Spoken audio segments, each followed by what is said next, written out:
అస్సలాముఅలైకుం bro.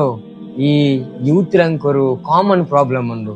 ಈ ರಮಲಾನ್ ಬರುಂಬೋ ಭಯಂಕರ motivation ಆಯ್ತಿಕ್ರು. ನಿಸ್ಕಾರ ಓತು നല്ല കാര്യങ്ങൾ ನಂಗೆ ಸ್ಟಾರ್ಟ್ ಆಕ್ರ ಆಯಂಗ ಕೊರೋನಾ ಲೈಫಿನ ನಂಗೆ ಪಿನ್ನಂ ಅದೇ ಮುನ್ನೋಲ್ತೆ ಹ್ಯಾಬಿಟ್ ನಂಗೆ ಪೋಂಡ. ಅಪ್ಪೋ ನಂಗೆ ತಿಂಕ್ ಆಕ್ರೆ ನಾನು ಮುನಾಫಿಕ್ ಆಯ್പോయಮ್ಮ. ഞങ്ങൾ ഈമാൻ ടെമ്പററി ആയിപ്പോയിട്ട ഇങ്ങനെയുള്ള ഫീൽ ആവുള്ളൂ. ഈ വിഷയത്തിൽ എന്തൊരു അഭിപ്രായം? ഈ ഫീലിംഗ് പുതിയ വിഷയമൊന്നും അല്ല.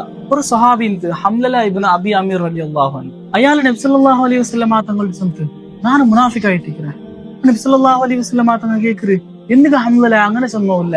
അപ്പൊ ആ ഒരു സഹാബി ചൊല്ല്, നബിയെ நான் നിങ്ങളെ മുട്ടയിൽ നിങ്ങളെ ക്ലാസ് കേട്ടെങ്കിൽ എനിക്ക് സ്വർഗത്തും നല്ല വിഷയം ആഹൃത്ത വിഷയം മാത്രം എന്റെ ഓർമ്മ നിൽക്കരെ. ഊർത്ത തിരിച്ച് ഔത്തു പോയി എനിക്ക് ഇതെന്തും ನೆನಪಿಕ್ಕಿಲ್ಲ.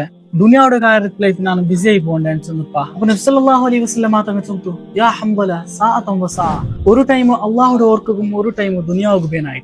അങ്ങനെ വീട്ട് നല്ല കാര്യത്തില് ഫോക്കസ് ആയിട്ടിരുന്നെങ്കിൽ നല്ല വിഷയത്തില് ഇരുന്നെങ്കിൽ തെരുവിൽ പോകുമ്പോ മലക്ക് എനിക്ക് വന്ന് സലാം സല്ലല്ലാഹു നബി സല്ലല്ലാഹു അലൈഹി വസല്ലം തങ്ങൾ അവർക്ക് പരിപാടി കൊടുത്തേ. ഈമാൻ ಯಾರಾವಡದು ಕೊರಡಿ ಆವಡದು ഒരു വിശ്വാസത്തെ സംബന്ധിച്ച് ഒരു നോർമൽ വിഷയമായിട്ടിരിക്കും. സോ സ്ട്രഗಲ್ ആക്കറതായിട്ടിരിക്കും നേരായ ഈമാന്റെ ഒരു സൈൻ.